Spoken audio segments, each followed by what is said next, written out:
আজকে আলু ফুলকপির রেসিপি দেখাবো। প্রথমেই কড়াইয়ে তেল দিয়ে দেওয়া হলো। অনুষ্ঠান বাড়িতে কীভাবে আলু ফুলকপি রান্না হয় সেই রেসিপিটাই আজকে দেখানো হবে। পাঁচ ফোড়নের পর পেঁয়াজ বাটা দিয়ে দেওয়া হলো।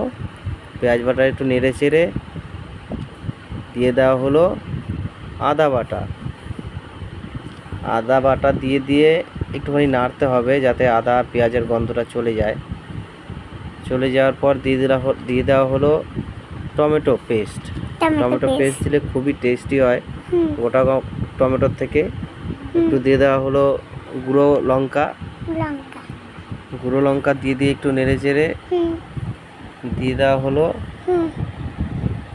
রসুন বাটা। লঙ্কার উপর পড়লে ঝাঁজটাই আলাদা হয়। হলুদ খুবই অল্প পরিমাণে দেওয়া হলো।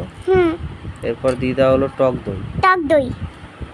টক দই দিলে খুব টেস্ট হয়।